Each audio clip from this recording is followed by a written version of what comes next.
Afghanistan, but don't worry, perhaps. The Biden administration has new hope, a new policy. Well, okay, maybe it's not a policy. It is a request, though, that has been summarized by the New York Times. Here is the headline you can see there. U.S. asks Taliban to spare its embassy in coming fight for Kabul. The demand seeks to stave off an evacuation of the embassy by dangling aid to future Afghan governments, even ones that include the Taliban. With that, we are joined by Senator JONI ERNST, sits on the Armed Services Committee and served in the military for more than 23 years as a commander during Operation Iraqi Freedom. Nice to see you, ma'am. We appreciate it. Thank you. Yes. Thanks. Okay, so I guess now we're going to ask the Taliban to be nice. Is that going to work?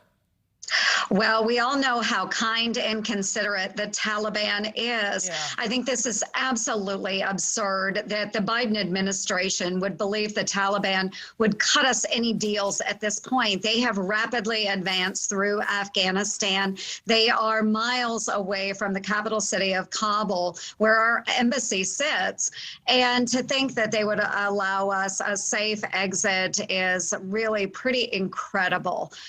So I am thankful that at least we are sending additional troops to safeguard the Americans that are still at the embassy. But for heaven's sakes, the Biden administration, this is on their shoulders. A haphazard withdrawal from Afghanistan, leaving not only our embassy workers, our officials there, but many of our Afghan friends and allies in jeopardy. Would you agree with Senator McConnell that we need airstrikes? Absolutely, I agree with Leader McConnell. I think he is spot on, and I think our military leaders are spot on as well. They can orchestrate a way to hold Kabul if the administration would allow them to do so. It is unfortunate that we are at this point, and the Taliban has gained strength, and so has al-Qaeda. Well, and the Taliban has broken every deal they've made. They've said all along here there was a number of things they weren't going to do. Trust a terrorist at your own peril, and that's exactly what's happening.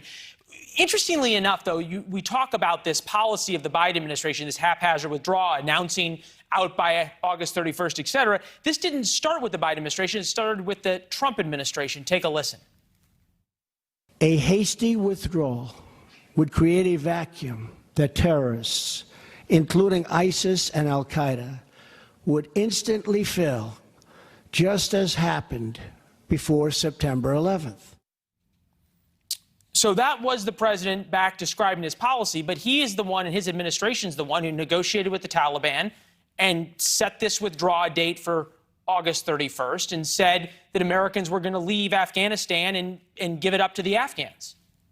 You are absolutely correct. And as I reminded the administration officials last week during our all senators briefing on Afghanistan, I reminded them that everyone in this room, or nearly everyone in this room, disagreed with the Trump administration's policy.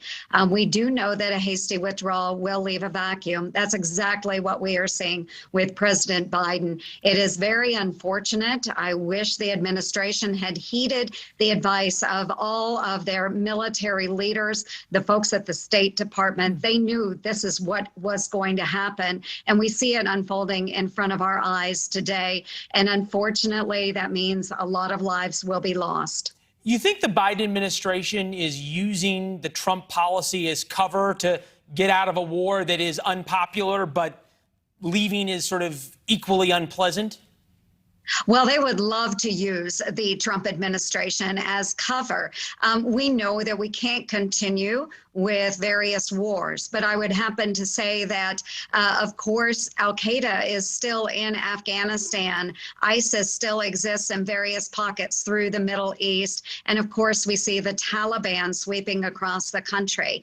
It is so unfortunate because our country is still at risk from these violent extremist organizations. So we really do have to counter them. And the best way to do that is by having our troops on the ground.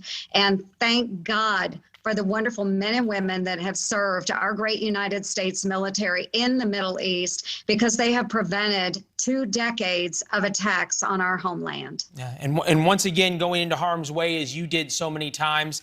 Senator, we always appreciate your time. Thank you.